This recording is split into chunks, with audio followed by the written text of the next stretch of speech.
In this section we're going to deal with some of the advanced techniques that we used to integrate with PayPal.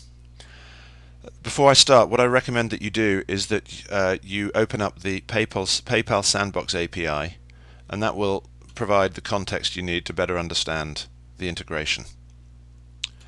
Okay, the first little technique that I'm going to talk to you about is the use of helper fields. Now, helper field is a form field that is we use to store important information, but we don't want the user to see. So here you can see we've actually just put this on the first page and we've hidden it. Now that's used in the behavior here, where when we press the pay button, if you remember, we set that helper field to have the value genURL, and that gets reused when the form opens in a number of places. We can say if that helper field contains this value, we know that it's just been reloaded, and we can set up corresponding actions. Here, in fact, when it reloads, if you remember, it reloads the form is opened event, then says, if the helper field contains genURL, then recall the button is pressed behavior comes in here, and here we do the same thing. We say if it's genURL, then we're going to come down and talk to PayPal. So that's a classic use of a helper field. Many forms can have many different helper fields to help you along. The next little technique that we used was the submit data with the reopen same instance property set. When a brand new form instance is opened up, someone's filling in a form for the first time, we don't have a unique URL to identify that form instance. That only gets done once the form has been submitted for the first time. So that's why we're submitting it and reopening it. And you'll find several techniques, several uses for this technique, which will help you out in different form situations. Now, the next thing we're going to talk about is some of the functions that we use.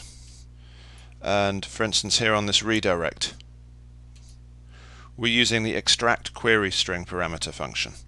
So what is actually happening in this situation is I'm calling PayPal. PayPal's coming back with a block of data, and if I switch across to the actual API documentation, here we can see a good example of that. So I scroll up a little bit. Here we can see the first call that we actually make to PayPal, which passes in the username, password, signature, and so on. And when it comes back, it returns a block of data like this here. And we check to see, for instance, is it success or failure? And then we're also getting back a token here, which is a security token that we can pass backwards and forwards to PayPal. Now, in this particular case, we're interested in what that token is, because I'm going to need to pass that into the when I redirect to PayPal. So we're extracting from the post response field. That's a field, another helper field, in fact, on my form, which stores that return data, and I'm extracting the token parameter from that. So that's a good, powerful function. The next one we're going to look at is actually the get URL parameter. That's another useful one. Let's go and find that. And this one's actually buried away inside the connect command here that we're using to do the final processing with PayPal. And you can see here on the right hand side I need to pass in the token. Now, the token was actually passed back from PayPal, so when I transferred control to PayPal and I clear and I process as a PayPal user, I click OK, it passes back to PerfectForms by using the generated URL plus the token. And so here you can see how I extract from the URL when the PerfectForms form instance reloads the token parameter. So that's another useful trick.